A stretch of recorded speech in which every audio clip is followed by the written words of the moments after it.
Nous allons donc poursuivre avec Paul Zawadzki, qui est docteur en sciences politiques, maître de conférences à l'Université de Paris 1, enseignant à l'Institut Emmanuel Lévinas, faisant de la recherche en sciences politiques, en sciences sociales, étant membre aussi chercheur au CNRS.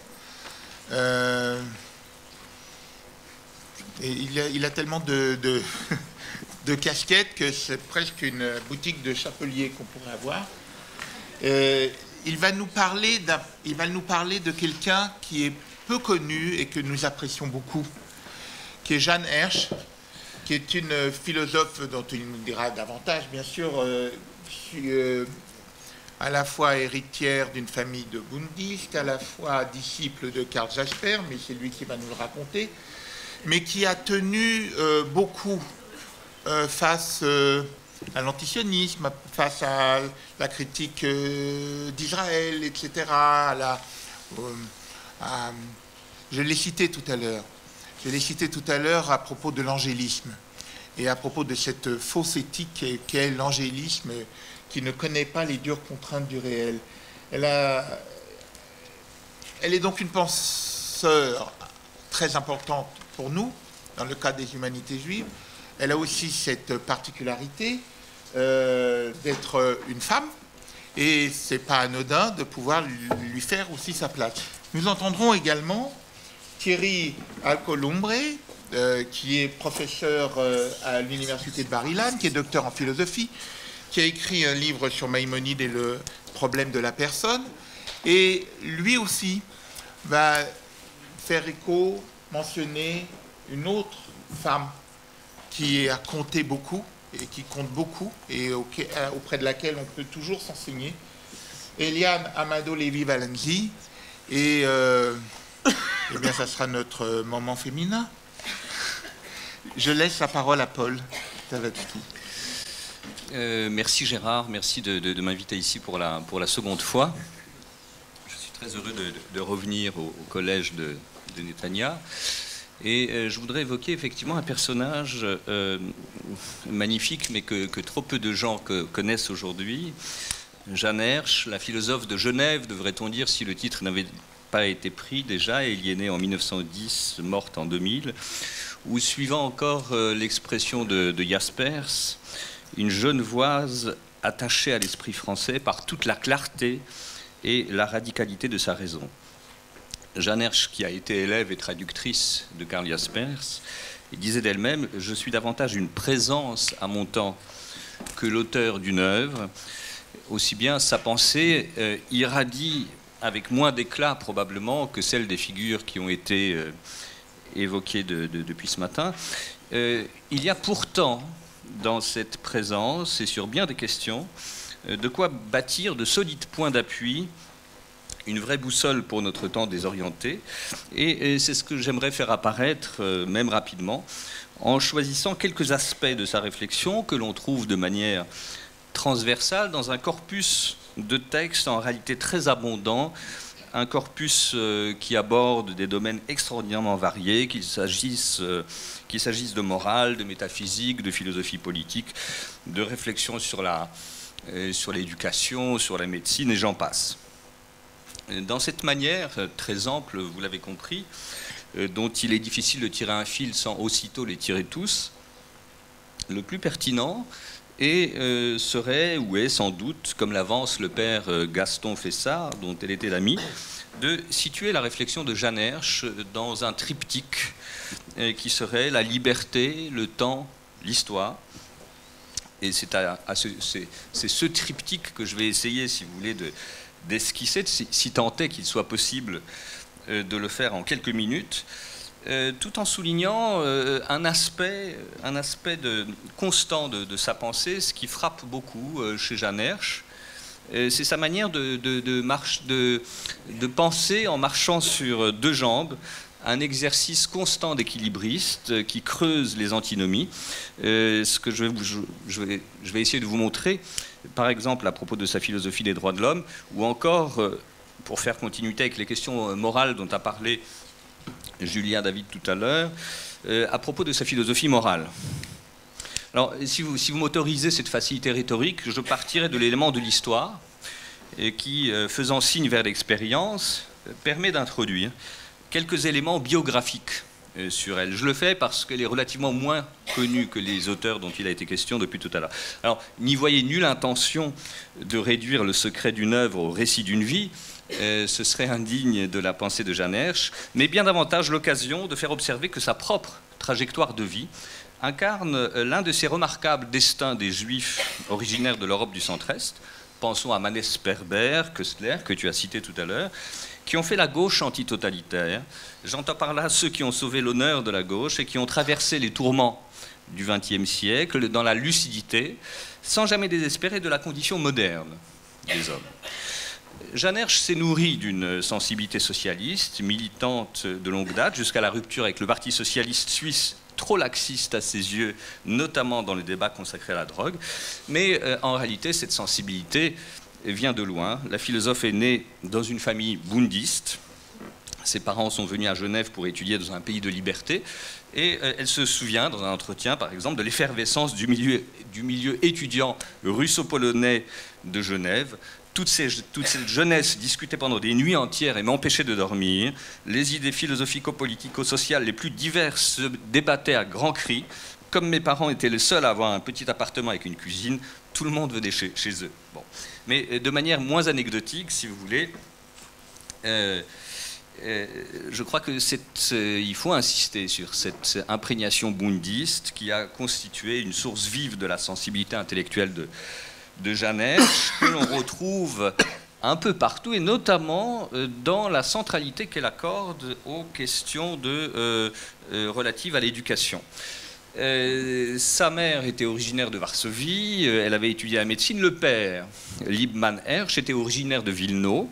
Et avant de devenir professeur de statistique à l'université de Genève, Liebmann, donc je parle du père, Liebmann Hersch, était déjà connu comme militant bundiste. Et il est assez clair, quand on regarde un peu les écrits du père, que ses recherches savantes portent clairement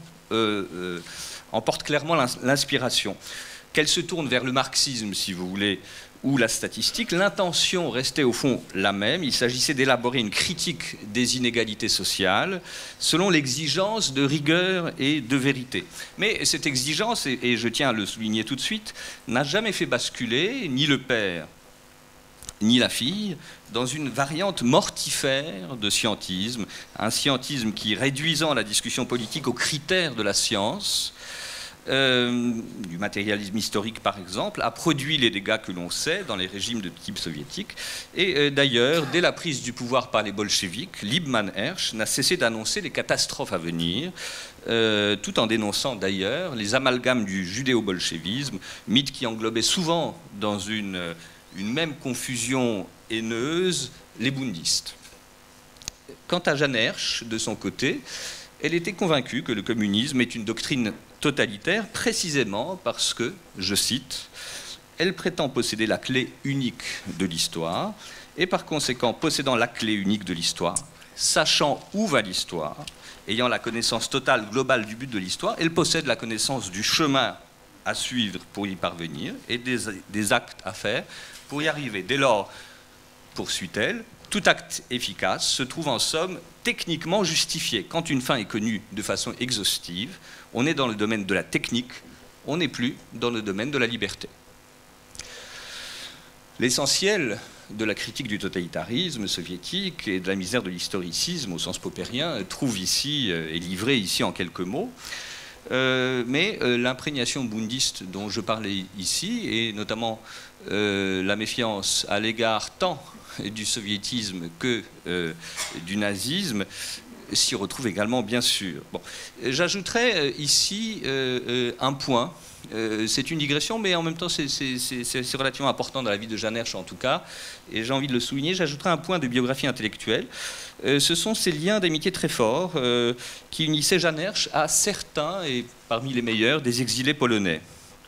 Comme vous le savez, le bundisme s'est déployé à la fois grâce et autour de la culture juive sécularisée et du yiddish, mais en dépit de cette valorisation du yiddish, les parents de Jeanne Hersch se parlaient généralement à la maison et parlaient à leurs filles en polonais.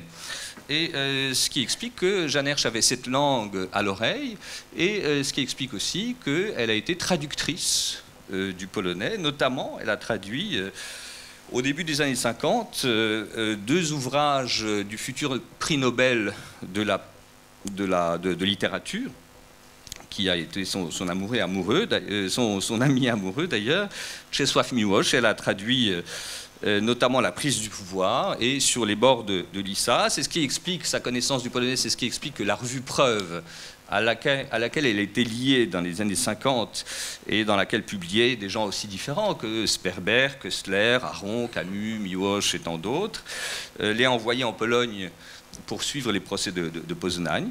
Et donc, si vous voulez, je le note parce que Jeanne Hersch fait partie de ces rares intellectuels juifs qui, tout en étant originaires de l'Est, continuaient à entretenir des liens importants avec un certain nombre de belles figures de l'exil, Czapski, Miłosz, etc., Vincenz par ailleurs. Bref, je laisse ça de côté. J'en viens, si vous voulez, plus sérieusement maintenant à l'histoire. La découverte de l'histoire, c'est incontestablement l'Allemagne nazie, autrement dit, l'irruption ou l'effraction, devrait-on dire, de l'histoire avec sa grande H dans la vie des individus. Jeanne Hersch a restitué ce moment de déniaisement brutal dans les mélanges offerts à Karl Jaspers en 1963, en se rappelant, c'est assez touchant sa manière de restituer ça en 1963. Elle dit dans ce texte: « Je sais encore avec quelle révolte jeune étudiante je repoussais l'idée que la prise de pouvoir par Hitler pouvait avoir quelque influence sur le cours de mes études, qu'elle aurait pu par exemple m'empêcher de poursuivre mes études de philosophie dans une université allemande. De quel droit ce monsieur que je ne connaissais pas du tout voulait-il intervenir dans mes décisions? De quel droit la politique s'autorisait-elle pour se mêler de mes affaires ?» Bon. Quelques mois, évidemment, plus tard, on savait que ce monsieur indiscret, qui intervenait aussi dans mes études, était déjà en train d'intervenir d'une façon encore plus décisive dans le destin de millions d'hommes, en les dépêchant de vie à trépas, et que, évidemment, ce monsieur avait... le rôle de ce monsieur avait un sens sur le devenir de l'Europe. Tout comme Raymond Aron, dont elle a été une amie proche, tout comme Raymond Aron avait... intimement éprouvé la dynamique profonde du nazisme lors de son séjour à Cologne. Je ressentais presque physiquement l'approche des orages historiques, dira Aron dans sa leçon au Collège de France. Jeanne Hersch nous livre aussi la profonde impression que ces années firent sur la jeune étudiante d'une vingtaine d'années, donc qu'elle était, à travers un épisode avec Heidegger, dont elle suivait les cours à Fribourg. Je ne résiste pas au plaisir de la citation. J'ai compris, dit Jeanne Hersch, j'ai compris de façon viscérale comment s'installe un régime totalitaire et à quel point il ne s'agit pas d'un processus intellectuel. Je regardais cet homme qui était un grand philosophe, qui savait être profond et rigoureux, et qui était là devant moi avec ses yeux fiévreux, injectés de sang, et donnait parfois des cours invraisemblables. Or, un jour, tous les recteurs d'université ont reçu l'ordre d'en haut de célébrer la mort d'un certain héros nazi qui s'appelait Schlageter et qui avait été tué dans une émeute avant que le mouvement nazi ne prenne le pouvoir. Il était devenu le martyr de la cause. Donc, on annonce qu'Heidegger allait célébrer cet anniversaire devant l'université à 11h du matin. Devant l'université à Fribourg, il y a un escalier majestueux flanqué à droite et à gauche de 2 statues de bronze représentant l'une Homère, l'autre Aristote. Quand je suis sorti de l'université avec l'intention de m'éloigner au plus vite, il était trop tard. Tous les étudiants étaient massés devant l'escalier en demi-cercle, de sorte que je ne pouvais plus traverser cette barrière humaine. Il ne me restait plus qu'à me perdre dans la masse. Je me tenais au 2e rang. Arrive Heidegger, entre Aristote et Homère, en haut de l'escalier. Il paraissait encore plus petit que d'habitude. C'était un homme de petite taille carrée. La cérémonie commence. Ce fut une toute petite cérémonie d'1 quart d'heure environ. Le bras droit levé pour le salut hitlérien, la foule a chanté la première strophe du Ortswessellied avec le couplet « Noyer les rues dans le sang des Juifs », etc. Puis Heidegger a prononcé un discours, après quoi ils ont encore chanté la dernière strophe et ce fut tout. J'étais là sans bouger, les bras le long du corps, les lèvres serrées. Je n'ai pas eu peur, personne ne m'a menacé, mais lorsque le signal de la fin de la cérémonie a été donné, je suis resté sur place, paralysé, comme si une troupe de cavalerie m'était passée sur le corps. rompu par rien du tout, je tiens à le dire. Simplement être seul contre l'humanité, c'est quelque chose de physiquement quasi intolérable. La puissance de la masse sociale, je ne l'avais jamais imaginée.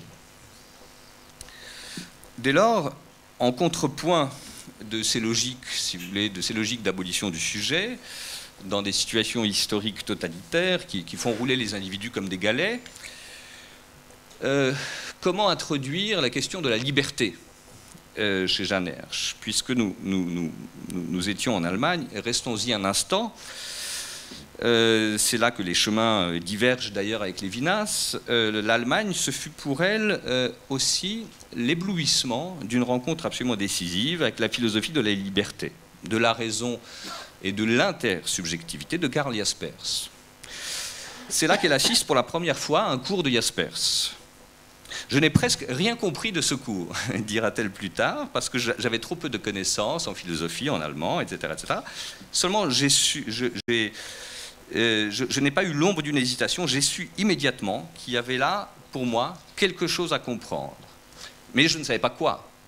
J'ai demandé à un étudiant qui parlait français de me résumer le début des cours. Ce fut étrange, il commençait les phrases et moi je les finissais. Donc une sorte d'éblouissement presque intuitif. Et c'est à cette rencontre que nous devons, pour une grande part, l'introduction de l'œuvre de Jaspers en français. Hormis les nombreux articles et livres qu'elle lui a consacrés, elle a traduit une dizaine d'ouvrages du philosophe, parmi lesquels l'introduction à la philosophie, le 3e volume des grands philosophes consacré tout entier à Kant, la culpabilité allemande et surtout les 800 pages serrées de sa philosophie. De son côté, Jaspers préfacera en 1956 l'édition allemande du premier livre de Jeanne Hersch, intitulé Illusion philosophique. Et à partir de là, prenant appui aussi bien sur Jaspers que Kant, mais avec un sens de l'incarnation qui lui est très particulier, Jeanne Hersch n'a cessé de questionner ce tiraillement irréductible entre deux exigences. À la fois l'exigence absolue d'un principe et l'exigence toute absolue de la décision concrète, hic et nunc. Libre, les individus s'efforcent de concevoir des vérités absolues et universelles tout en n'étant jamais confrontés qu'à des situations particulières et qui sont parfois terriblement contraignantes. La condition humaine ainsi appréhendée, l'un des soucis les plus constants dans la réflexion aussi bien que dans l'action de Jeanne Hersch, autrement dit dans et par l'histoire, a été donné à chaque homme une possibilité de liberté responsable. On retrouve une variante, vous voyez, de cette polarité dans sa manière de penser la démocratie. Dans Idéologie et réalité, publié par Plon en 1956, elle soutenait que la démocratie se justifiait sur deux plans. Comme instrument de justice sociale d'un côté, comme rattachement aux droits de l'homme de l'autre. La justice sociale, c'est le domaine des droits sociaux, celui de la réalité matérielle, besoins concrets, économie, etc. Mais pour autant, refusant de se laisser, comme elle dit, entortiller dans l'idée si répandue à ce moment-là que la justice sociale suppose le sacrifice des libertés démocratiques, elle n'a jamais considéré comme secondaire ou superstructurelle dans le langage de l'époque l'exigence d'absolu incorporée dans les droits de l'homme. Mieux, elle considérait ces droits comme tout à la fois fondamentaux et irréductibles à une idéologie, parce que liés à une exigence universelle du fort intérieur qu'elle désignait pour elle-même comme une foi en l'homme. Mais cet humanisme serait niais ou hémiplégique, si vous voulez, s'il ne s'accompagnait chez elle d'une critique de l'angélisme que tu as cité tout à l'heure. Qu'est-ce que l'angélisme ? C'est bien sûr l'oubli du corps, l'oubli de la matérialité, mais plus largement de la dimension incarnée de l'action historique ou de l'action politique, toujours confrontée au réel et jugée à ses conséquences. L'angélisme, écrit Jeanne Hersch dans un texte d'hommage au style moral de son ami Raymond Aron, c'est une attitude qui consiste à se procurer à bon marché des solutions moralement satisfaisantes et la conviction d'avoir bon cœur en se dissimulant les dures contraintes du réel. Autrement dit, au moralisme à la fois déshistoricisé, nié de l'idéologie du droits de l'homiste contemporaine, toutes ces variantes un peu pâteuses de l'indignation facile, il me semble possible d'opposer l'humanisme sans angélisme de Jeanne Hersch, qui prend forme, par exemple, dans sa philosophie des droits de l'homme, dont je rappellerai juste quelques éléments. Cet humanisme, qui récuse le kitsch de la belle âme, conjugue, pourrait-on dire, Kant et Machiavel. Machiavel, parce que l'auteur du Prince ramène sans cesse la pensée et l'action politique au monde tel qu'il est, et non pas tel qu'il devrait être. Et puis, il porte, ou il nous invite à porter notre réflexion sur les effets de l'action politique. Et Kant, en raison de l'exigence absolue de l'impératif catégorique, Kant comme penseur par excellence de l'autonomie, celui qui nous invite sans relâche à ne pas confondre liberté et arbitraire. Et s'il fallait retenir un credo de l'enseignement de Jeanne Hersch, ce serait le suivant. La seule égalité à laquelle je crois, mais alors là, j'y crois absolument, dit-elle, c'est précisément qu'il y a dans chaque être humain cette mystérieuse possibilité d'être un sujet libre et responsable. Et cette aspiration à être et à se vouloir liberté responsable, située au cœur des droits de l'homme, ne fait pas des droits de l'homme des droits naturels pour elle. Plus exactement, l'homme est une âme et un corps. En tant que corps, il appartient, insiste Jeanne Hersch, à la nature, mais la nature, cette nature verte et fraîche, toujours belle et propre, pourquoi au fond? Parce que dans la nature, tout bouffe tout en permanence, tout dévore tout en permanence, c'est le règne de la force et de la relativité qui ne connaît pas les droits. C'est Hobbes, comme vous savez, qui nous dit que si le droit naturel, c'est la liberté qu'à chacun d'user comme il le veut de son pouvoir propre pour la préservation de sa propre nature, alors il faut considérer que les bêtes tuent les hommes par droit naturel. Si nous étions des anges, la question de manger ou d'être mangé ne se poserait pas. Mais puisque nous avons aussi un corps, nous sommes obligés de vivre en introduisant des droits dans le monde empirique. Donc, tout en appartenant à la nature, l'homme ne se réduit en rien à une donnée de nature, il la transcende en nourrissant des exigences qui dépassent et parfois contredisent ces données de nature. En particulier, il veut être reconnu dans sa dignité et jouir des égards qui lui sont dus en tant qu'homme. Si nature humaine il y a, selon Jeanne Hersch, elle implique donc la liberté non pas comme donnée, mais comme tâche ou comme exigence existentielle. Cette exigence absolue, c'est par exemple celle d'Antigone, obéissant au mépris de l'autorité instituée à la loi non écrite des dieux.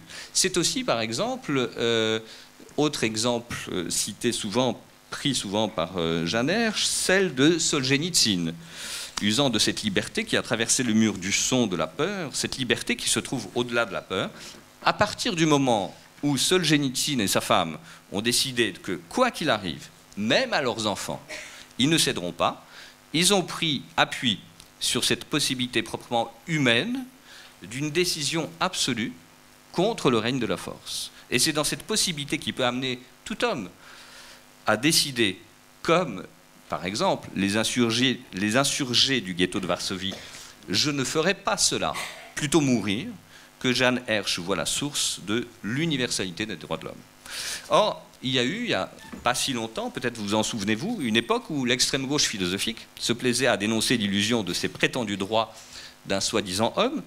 Et en cette époque paradoxale, où la question de l'autonomie du sujet rencontrait beaucoup de critiques ou de commisération, les droits de l'homme, encore une fois, étaient critiqués non seulement à l'extrême droite, comme ils le sont en fait depuis la Révolution française, mais aussi à l'extrême gauche. Jeanne Hersch, et on soupçonnait qu'il constituait le masque de l'impérialisme, ou le nouveau masque de l'impérialisme occidental.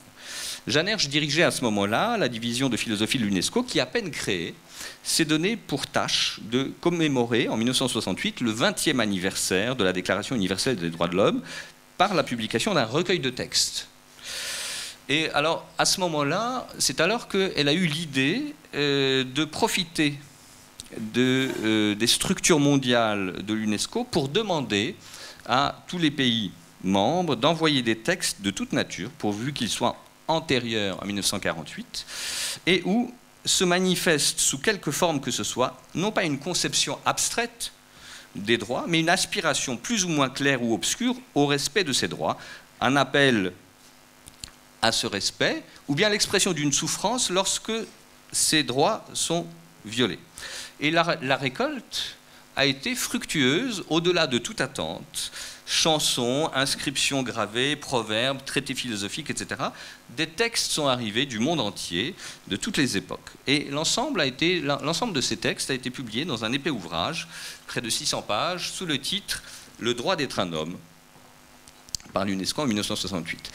Et de cette expérience, Jeanne Hersch a tiré des enseignements décisifs. Le concept des droits de l'homme n'est certes pas universel en tant que tel.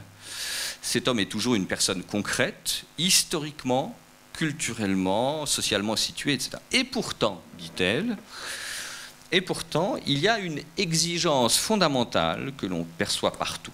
Quelque chose est dû à l'être humain du seul fait qu'il est un être humain, un respect, un égard, la reconnaissance d'une dignité qu'il revendique parce qu'il vise consciemment un futur, et que sa vie trouve là un sens dont il est prêt à payer le prix. Et cette universalité-là, poursuit-elle, me paraît d'autant plus saisissante que l'extrême diversité des modes d'expression en garantit l'authenticité. Tout homme veut être un homme, même si ce n'est pas pour tous la même façon. Tout homme veut être reconnu comme tel, et s'il en est empêché, il peut en souffrir au point de préférer mourir. Sa liberté est donc à la fois exigence absolue et en situation. Exigence absolue d'un côté, situation de l'autre, voilà le type de tiraillement incontournable dans lequel la condition humaine joue sa dignité. On en retrouve l'esprit dans un petit texte de Jeanne Hersch, souvent cité, intitulé « L'exigence morale aux prises avec le temps », dans lequel elle se propose d'approfondir le sens de l'antinomie, suivant laquelle l'exigence morale est essentiellement liée à l'existence dans le temps qui pourtant ronge tous les absolus. Elle fait signe, cette exigence, donc, à la fois vers la temporalité et vers l'éternité.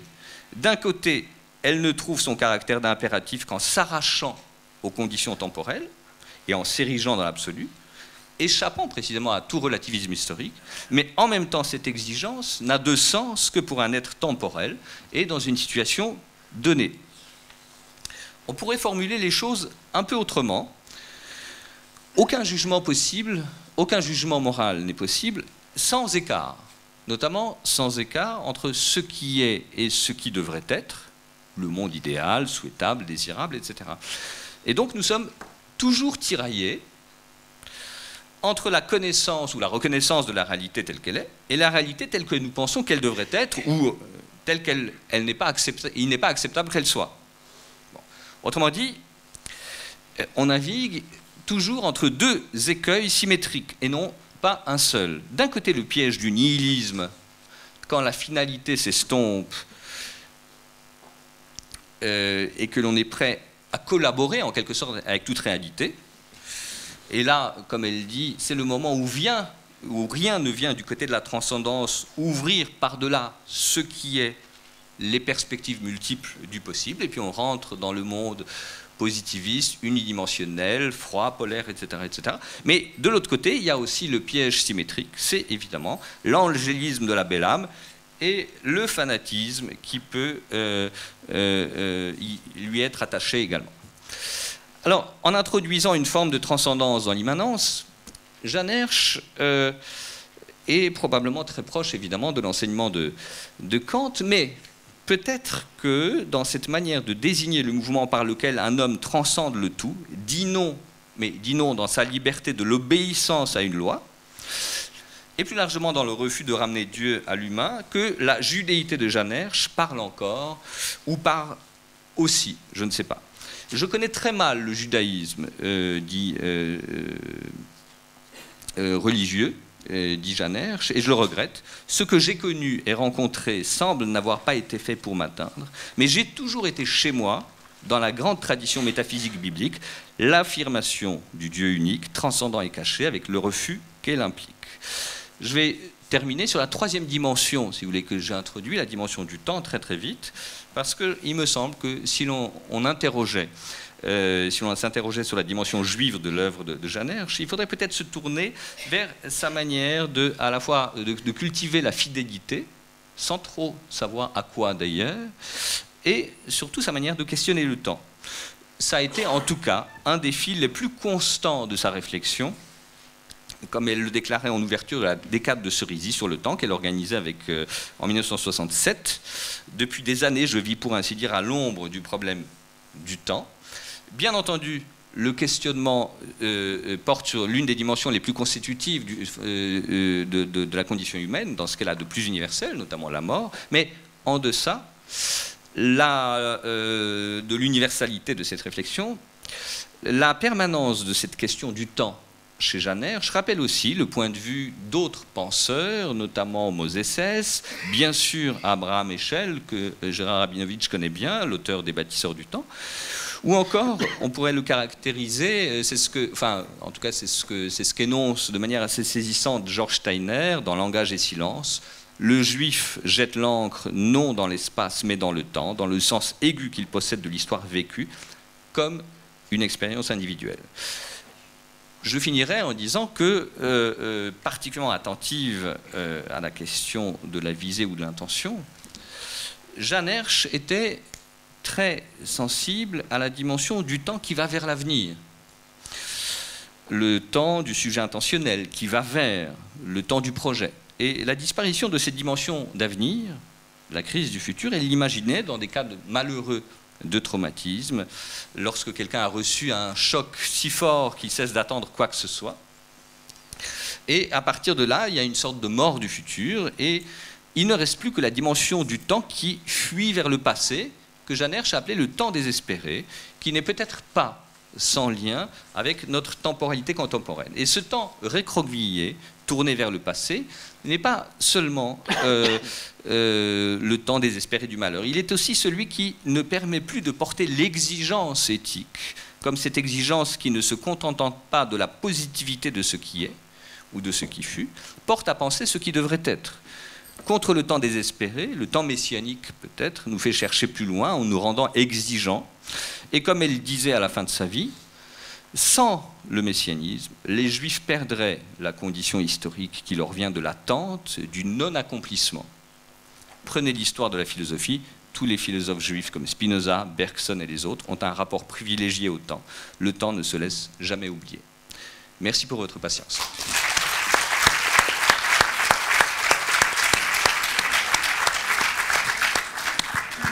Merci Paul.